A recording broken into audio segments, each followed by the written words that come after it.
Welcome everyone to day 9। जल्दी से शुरू करते हैं। अभी 8:10 हो गया है और उसके बाद आपको बताता हूँ कि रिचर्ड ब्रांसन की स्टोरी में क्या रहता है एंड फिर मार्केट में क्या रहता है, क्योंकि मार्केट का कल एक बहुत अच्छा फॉल था और मैं एक्सपेक्ट कर रहा हूँ कि आज थोड़ा हो, लेकिन एक साइडवेज या ऊपर जाने के बाद हो। तो स्टार्ट करते हैं। रिचर्ड ब्रांसन का जो एक इनिशिएटिव चल रहा था वर्जिन यूनाइटेड से कि हेल्थ केयर देना है, इंफ्रास्ट्रक्चर डेवलप करना है जिस तरह लोगों की मदद कर सके, क्योंकि वो अच्छे काम है।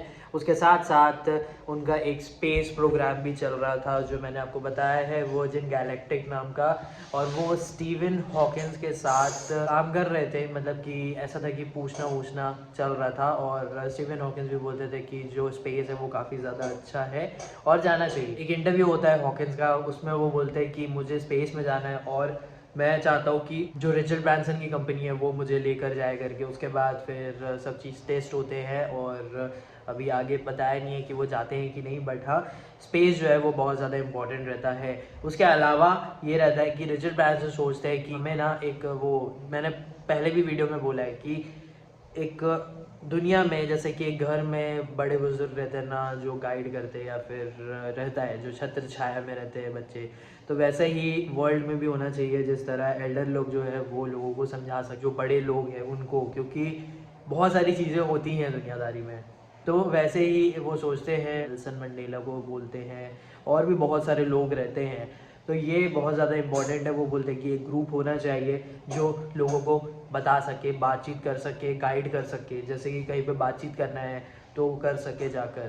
तो इट इज़ वेरी इंपॉर्टेंट। तो यही है अभी तक का तो जो मैंने पढ़ा है, और ये जल्दी बुक ख़त्म होगी और उसके बाद फिर मैं दूसरी बुक स्टार्ट करूँगा। एंड अभी हो गए हैं 8:40, तो मैंने आधा घंटा का रीडिंग किया है। तो अभी स्टार्ट करते हैं हम अपने मार्केट देखने के साथ। बट उससे पहले मैं 10 मिनट वॉक करके आता हूँ एंड फिर मार्केट देखेंगे। फिर मैं आपको बताता हूँ कि क्या रहता है आज मार्केट का हाल, क्योंकि जो मैंने सोचा है वैसा होता है या फिर थोड़ा चेंज होता है।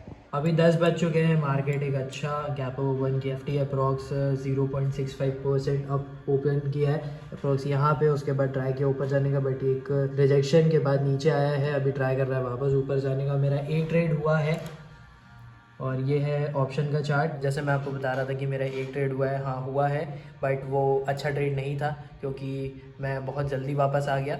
और जहाँ पे मैंने ट्रेड लिया था वो बहुत ज़्यादा करेक्ट प्लेस था, समझ के था, बट ये था कि बहुत जल्दी आ गया। उसके बाद एक अच्छा शॉट किया वो ऊपर के लिए, लेकिन मेरे पॉकेट में कुछ तो आया है। ऐसा है कि मुझे बैड ट्रेड इसीलिए बोलना पड़ रहा है उसको, क्योंकि मैं जल्दी आ गया। मुझे थोड़ा सा और रुकना था, बट ठीक है, आगे कोई और ट्रेड करेंगे तो देखते हैं। बट हाँ ये सारी चीज़ें भी अभी अभी हैं और धीरे धीरे करके ही ये सारी चीज़ें ठीक होंगी। तो इसीलिए मैं ज़्यादा इस बात का बुरा नहीं मान रहा हूँ। एंड जितना पॉकेट में आ रहा है अभी उतना रखते हैं, क्योंकि ज़रूरी है पॉकेट में कुछ आना। और उसके बाद ज़रूरी भी ये है कि प्रोसेस के अकॉर्डिंग चल रहा हूँ मैं, और वेट करना ज़रूरी है। तो अभी देखते हैं, कोई और ट्रेड का ज़रूर देखेंगे। मेरे को पोजीशन बनानी थी, लेकिन वही है कि मार्केट अभी क्या कर रहा है, क्योंकि एक रेंज में है अभी मार्केट, और मैं अभी कुछ छेड़छाड़ी करना चाह नहीं रहा हूँ। इसीलिए मैं वेट कर रहा हूँ कि कहीं और ट्रेड मिले, अगर कोई रेंज में तब देखेंगे। नहीं तो क्योंकि ये अभी एक इस रेंज में है तो फिर मैं कुछ छेड़छाड़ी भी करना नहीं चाह रहा हूँ। और अप्रॉक्स मैंने इसमें यहाँ पर ट्रेड लिया था और ये पूरा एक शॉट किया। मैं अप्रोच यहाँ पे निकल गया था। मेरा वैसा ही था कि मेरे को एंटर करना है और जल्दी से निकलना है कुछ अमाउंट लेकर, इसीलिए तो वो माइंड मेरा बना हुआ था। तो आगे जो होता है वो मैं आपको बताता हूँ। एंड कल की वीडियो आप ज़रूर देखना, क्योंकि जो लॉन्ग टर्म गोल्स हैं वो ज़रूरी है, बट उसके साथ साथ जो शॉर्ट टर्म गोल्स हैं वो भी ज़्यादा ज़रूरी है, और मैंने आपको समझाया है तो आप प्लीज़ ज़रूर देखना। मार्केट के टाइम पे मिस्टेक्स होती रहती हैं। एक मिस्टेक हुई मेरी, मेरा एक स्ट्रैटेजी टाइप का चलता है, वो इंडिकेटर वाइज चलता है। तो उसमें ये हुआ कि वो जो मूविंग एवरेज है ना, उसमें ही एक स्ट्रैटेजी चलती है। तो उसमें ऐसा था कि एक क्रॉस करेगा तो फिर ट्रेड कर सकते हैं, लेकिन क्रॉस भी किया लेकिन मैंने ट्रेड नहीं किया। तो वो एक मिस्टेक हुई मेरी और एक अच्छा मूवमेंट मुझसे छूटा। तो एक वो चीज़ लगी।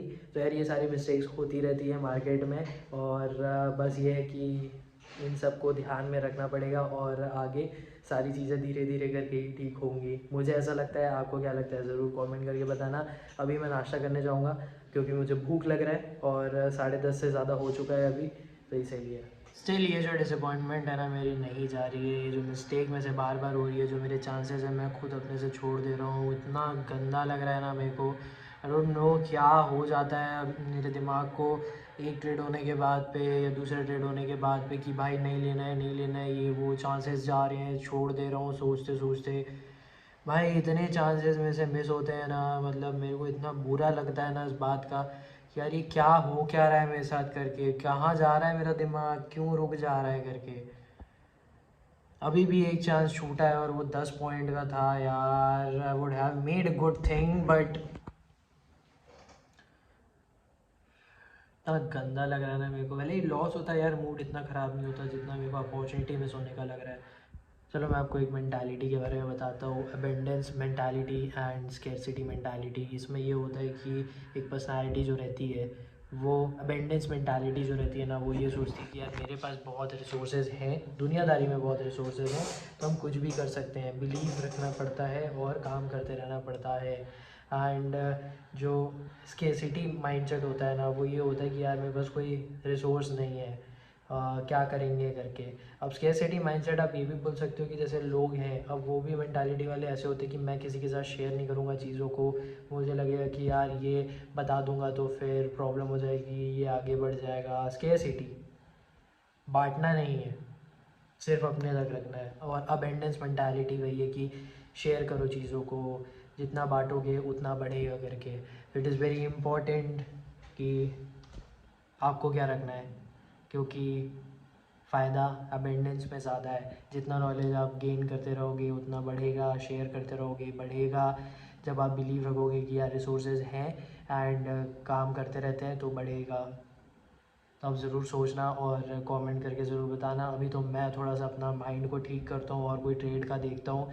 बड़ा गंदा लगा यार मेरे को, बड़ा गंदा लगा। जो ट्रेड सोच रहा हूँ वहाँ पे ही मेरा मिस हो रहा है ना, क्योंकि मैं नहीं ले रहा हूँ ट्रेड, एग्जीक्यूशन नहीं कर रहा हूँ बिकॉज ऑफ डैट। कल उस टाइम जब मैंने फ्राइडे को बोला था ना कि आपको कि यार ये माइंड है, ये लिमिट हो जा रहा है करके, दैट इज़ द थिंग। करता हूँ मैं कुछ। तो मार्केट अभी एक साइडवेज में है और मेरा माइंड थोड़ा सा ख़राब है जस्ट बिकॉज दिस लिमिट। तो तब तक मैं आपको बताता हूँ अबेंडेंस माइंडसेट और स्केर्सिटी माइंडसेट के बारे में, क्योंकि ये दोनों चीज़ बहुत ज़्यादा इम्पॉर्टेंट है। क्योंकि ये एक पर्सन को ख़राब भी करती है और क्या बोलूँ, सेल्फिश बनाती है या फिर बहुत अच्छा बनाती है। तो अबेंडेंस माइंडसेट मतलब ये होता है कि एक पर्सन समझता है कि लोगों के लिए बहुत सारे रिसोर्सेज हैं जिससे वो फ़ायदा लेकर आगे बढ़ सकते हैं, उसे यूज़ कर सकते हैं, अपने आप को बेटर बना सकते हैं, वर्ल्ड को बेटर बना सकते हैं। एंड जो स्केर्सिटी माइंडसेट होता है वो ये सोचता है कि यार दुनियादारी में कुछ भी नहीं है, सिर्फ एक ही चीज़ है, तो वो मैं ले लेता हूँ करके स्नैच कर लेता हूँ, जिस तरह किसी और को ना मिले मुझे मिले, और मैं किसी चीज़ को शेयर ना करूँ। तो ये चीज़ जो है ना वो सबसे ख़राब करती है, क्योंकि एक सेल्फिश नेचर आ जाता है, तुम दूसरों के बारे में नहीं सोचते हो, तुम्हें लगता है कि सिर्फ मेरा मेरा मेरा ही हो करके। तो इट इज़ वेरी इंपॉर्टेंट कि अंडरस्टैंड कि तुम्हें अबेंडेंस से माइंडसेट रखना ज़रूरी है। तुम्हें चीज़ों को शेयर करना पड़ेगा लोगों के साथ पे। तुम जब जितना शेयर करोगे उतना चीज़ें बढ़ेंगी। जैसे कि मैं चीज़ों को शेयर कर रहा हूँ, मुझे एक्सपीरियंस शेयर करने का अच्छा लग रहा है, जैसे मैं एक्सपीरियंस पढ़ भी रहा हूँ, लोगों के वीडियोस देख भी रहा हूँ, तो उसमें भी एक्सपीरियंस समझ रहा हूँ मैं। तो उससे क्या हो रहा है, उससे समझ आ रहा है कि मैं लाइफ में क्या कर सकता हूँ या फिर ये चीज़ें भी होती हैं।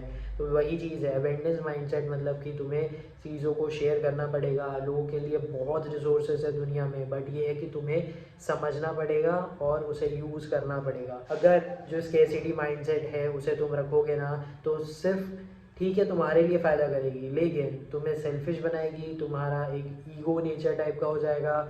लोग ज़्यादातर सोचेंगे यार इससे क्या ही बोलना कुछ करके। तो आप समझो कि स्केर्सिटी माइंडसेट अच्छा है कि अबेंडेंस माइंडसेट अच्छा है, और कमेंट करके ज़रूर बताना, क्योंकि ज़रूरी है ये। ग्रोथ मेंटालिटी के हो तो अवेयरनेस माइंडसेट ज़्यादा अच्छा है, और अगर स्केर्सिटी मेंटालिटी के हो तो फिर फिक्स्ड माइंडसेट है उसके लिए। और तुम्हें मालूम है फिक्स्ड माइंडसेट मतलब कि जो लर्न नहीं करता है, चीज़ों को चेंज नहीं करता है, थिंकिंग चेंज नहीं करता है, तो फिर वो आगे नहीं बढ़ पाता है। इट इज़ इम्पॉर्टेंट कि तुम्हें अबेंडेंस माइंडसेट रखना ज़रूरी है। इसीलिए चीज़ों को लोगों के साथ शेयर करो, मज़े करो, जितना तुम बांटोगे उतना तुम्हें मिलेगा और उससे ज़्यादा भी बढ़ेगा। अभी मैं मार्केट देखता हूँ, कोई ट्रेड का चांस मिलेगा तो लेंगे, नहीं तो नहीं लेंगे। अभी 1 बज गया है, मार्केट साइडवेज पे है, तो फिर मैं जा रहा हूँ अभी बाहर पे। छोटा सा काम है, आते हैं देखते हैं। एंड आज डिसअपॉइंटमेंट था, मेरे खुद की वजह से था, बट उसको भी ठीक करना पड़ेगा, मूड ठीक करना पड़ेगा और आगे बढ़ना पड़ेगा, अंडरस्टैंड करना पड़ेगा। बहुत बार मैं सोचता हूँ इस चीज़ को और करता भी हूँ, लेकिन ये बार बार आ जाती है और ये डिसअपॉइंट करती है, मेरे को काफ़ी ज़्यादा करती है। अपॉर्चुनिटी जब मैं खुद से अपना मिस कर देता हूँ तो। और ठीक है, यही ट्रेडिंग में होता है, मिस्टेक्स होती हैं और उसे ठीक करते हो और वो वापस भी होती हैं। इसके साथ तुम्हें चलना भी पड़ता है और इसकी वजह से तुम अच्छे भी बनते हो। ये वाली जो ट्रेंड लाइन मैंने बनाई थी ना, उसको जो ब्रेक करके नीचे गया था, तो ये जो ट्रेंड लाइन है इसी में ही ये रिजेक्शन फेस कर रहा है। आप जैसे देख सकते हो, जाने का ट्राई किया, 2 बार गया भी, तीसरी बार भी गया, बट फेल हो गया एंड उसके बाद ये वापस नीचे है। तो देखते हैं कि इसको ब्रेक करता है कि नहीं, बहुत स्लोली जा रहा है। तो मेरा ऐसा प्लान है कि मैं अब कोई और ट्रेड नहीं करूँगा। आज थोड़ा डिसअपॉइंटिंग डे रहा है मेरा, मिस्टेक्स देखो होती रहती है, लास्ट वीक भी हुई थी और होते रहेगी। बट ये है कि जो मैंने गलती की ना, चांस छोड़कर, वो चीज़ मुझे थोड़ी सी इधर पे लगती है। आई नो कि अंडरस्टैंड करके मूव ऑन कर लो, नेक्स्ट ट्रेड देखना है, आई अंडरस्टैंड, बट मूड थोड़ा ख़राब हुआ उसकी वजह से। एंड अब मेरे को ज़्यादा मूवमेंट दिख भी नहीं रहा है, क्योंकि आपको मैं अगर दिखाऊंगा तो ये पूरा एक साइडवेज में और चॉपी टाइप का हो गया है मार्केट। ये अब इसमें मैं क्या ट्रेड करूँ? मे भी हो सकता है कि 2 बजे के बाद कुछ ये मूवमेंट दे दे अच्छा, बट लेट्स सी। अगर ये सपोर्ट भी लेता है तो मैं आपको दिखा देता हूँ।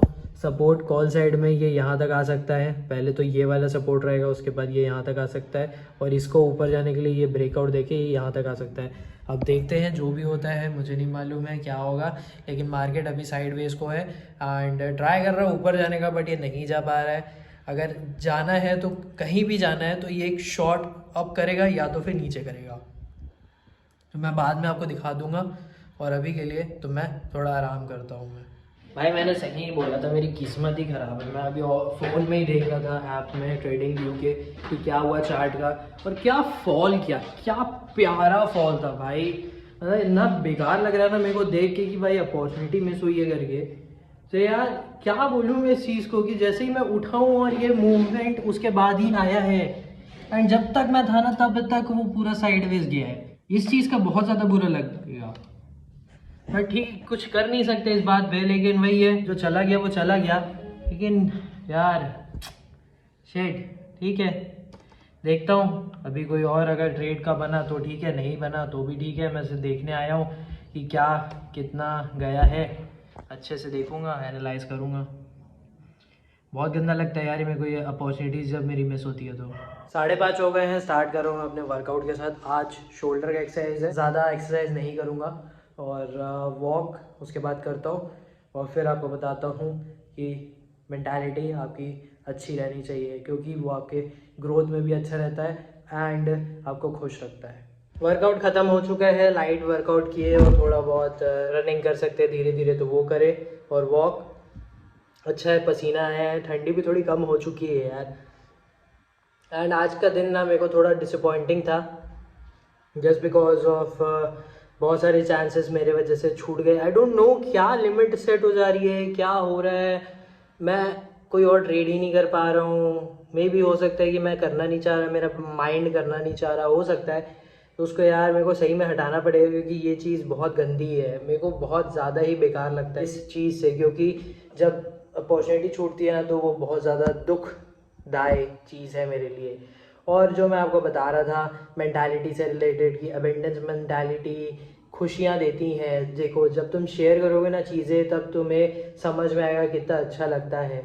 और एक बार ट्राई करो, नॉलेज है वो शेयर करो, सामान है वो शेयर करो, जो भी चीज़ें तुम्हारे पास ज़्यादा है ना वो चीज़ें शेयर करो। टाइम है वो दे सकते हो तो वो दो, पैसा है तो वो दे सकते हो तो वो दो, मदद करो, आइडियाज़ हैं तो वो बताओ, बातचीत कर सकते हो, गाइड कर सकते हो, कुछ भी कर सकते हो। तो देखो दुनिया में बहुत सारी चीज़ें हैं, बहुत सारे रिसोर्सेज हैं जो लोग यूज़ कर सकते हैं एंड अनलिमिटेड हैं।